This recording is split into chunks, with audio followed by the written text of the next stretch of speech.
Madam, आप स्वामी गोविंदाश्रम बालिका inter college के प्राचार्य हैं और इस वक्त कोचिंग सेंटरों की बड़ी चर्चा है कि सरकार ने जो योजना चालू किया है कि कोचिंग निःशुल्क कर देंगे, तो कैसे देखती हैं इसको? नहीं, ये तो शिक्षा के क्षेत्र में एक मील का पत्थर साबित होगी। जो प्रधान मुख्यमंत्री अभ्युदय योजना है, इससे जो हमारे कमजोर वर्ग के बच्चे थे जो बाहर जा करके कोचिंग को जो है वो नहीं कर पा रहे थे, काफ़ी महंगा पड़ता है, रहने का खर्च और तमाम खर्च होते हैं, कोचिंग की बहुत बड़ी रकम होती है फीस की, उनको बहुत बड़ा समझिए कि एक प्लेटफॉर्म मिला है। और इसमें एक जो बच्चों को सबसे बड़ा फायदा ये है कि हमारे प्रशासनिक अधिकारी इसमें आकर के पढ़ाएंगे, उससे ज्ञान तो मिलेगा ही और ज्ञान के साथ साथ उनको अनुभव जो उनके जीवन का होगा, जो कठिनाइयां होंगी, उससे बच्चे रूबरू होंगे और बड़े आसानी से अपने लक्ष्य को प्राप्त करेंगे। शिक्षा बहुत ही महंगा हो चला था, ऐसे में तमाम छात्रों के अभिभावक काफ़ी चिंतित रहते थे, खास तौर पे कि वो एक मकड़ा जाल फैल चुका था। जो भी स्कूल या विद्यालय में जो टीचर पढ़ाते थे वही कोचिंग में लिया करते थे। क्या इस व्यवस्था पर भी रोक लगेगा? बिल्कुल लगेगा, बिल्कुल लगेगी। और इस एक जो है गार्जियन के अंदर ये भाव उत्पन्न होगा कि सरकार हमारे लिए कुछ सोच रही है और कमजोर वर्ग के बच्चे जो कोचिंग नहीं कर पा रहे थे वो भी इसमें रजिस्ट्रेशन करा करके और अच्छी शिक्षा प्राप्त कर सकते हैं और अपने लक्ष्य को प्राप्त कर सकते हैं। एक बहुत सटीक सवाल यह है कि यदि स्कूल में ही बेहतर शिक्षा व्यवस्था कर दी जाए तो क्या कोचिंग की जरूरत पड़ती है? नहीं, कोचिंग का मतलब कि ये जो व्यवस्था है ये हमारे कंपटीशन के लिए कोचिंग है। जो मुख्यमंत्री अभ्युदय योजना है ये किसी क्लास के लिए नहीं है कि आप 10th के लिए 12th के लिए, इस तरह क्लास नहीं।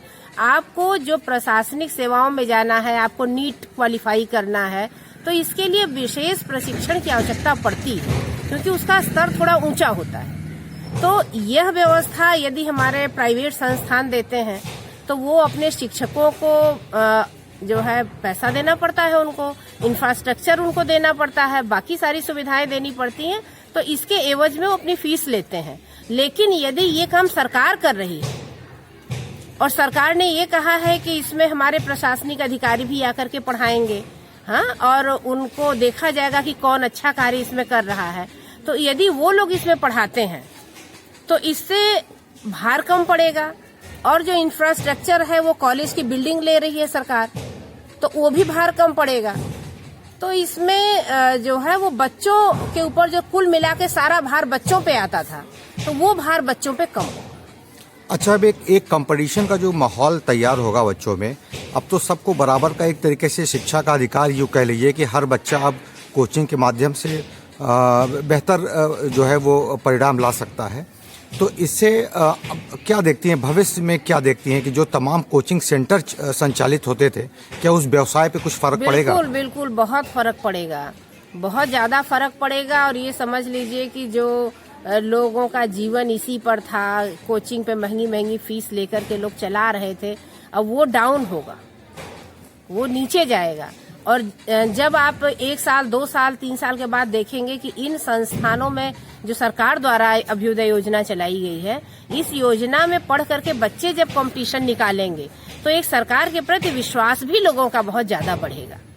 लाखों लाख रुपए कोचिंग के नाम पे फीस वसूला जाता था, तो ऐसे में आपको लगता है कि शिक्षा के क्षेत्र में सरकार बेहतर काम कर रही है? बहुत अच्छा, ये तो मैं इसकी जितनी सराहना करूं इस योजना की उतनी कम है।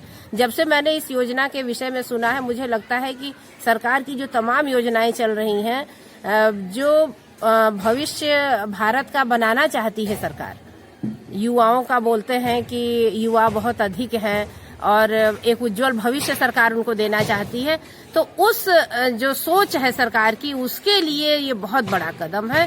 और जितनी भी सराहना इस योजना के लिए सरकार की जाए उतनी कम है। शिक्षा के क्षेत्र में जो लोग जुड़े हुए हैं, जो इस व्यवसाय से जुड़े हैं, उनके लिए ये नुकसानदायक योजना थी, लेकिन आप ने बहुत ही खुल के इस बात का खंडन किया कि नहीं, ये जो है लाभप्रद योजना है। बहुत लाभ है, बहुत ज्यादा लाभ है। और शिक्षा के क्षेत्र में जो लोग जुड़े हुए हैं उनको भी एक कंपटीशन मिलेगा तगड़ा, वो अपने काम को और अच्छा करेंगे। तो नुकसान नहीं है इससे लाभ है।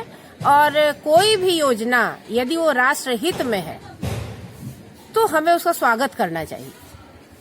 अच्छा, क्या ये भी जानकारी दे पाएंगे कि कौन कौन से छात्र इस योजना से कैसे लाभान्वित हो सकते हैं? क्या वो हाँ, ऑनलाइन? बिल्कुल, जो ऑनलाइन भी चल रही है क्लासेस और ऑफलाइन भी है योजना। जो जैसा मैंने पढ़ा है अभी कि इसमें ऑनलाइन भी सुविधा है और ऑफलाइन भी सुविधा है।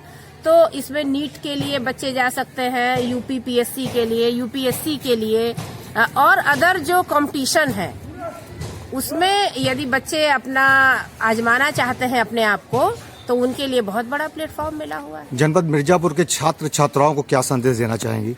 मैं जनपद मिर्जापुर के छात्र छात्राओं को यही संदेश देना चाह रही हूँ कि सरकार ने आपके लिए बहुत बड़ा प्लेटफॉर्म दिया है। आप अधिक से अधिक संख्या में जो है प्रतिभाग करिए और जा करके जो है जुबली में संभवतः इसकी कक्षाएं चल रही हैं और अधिक से अधिक आप रजिस्ट्रेशन कराइए और लाभान्वित होइए सरकार की योजना से। बहुत बहुत धन्यवाद आपने टीवी 100 से बात करके।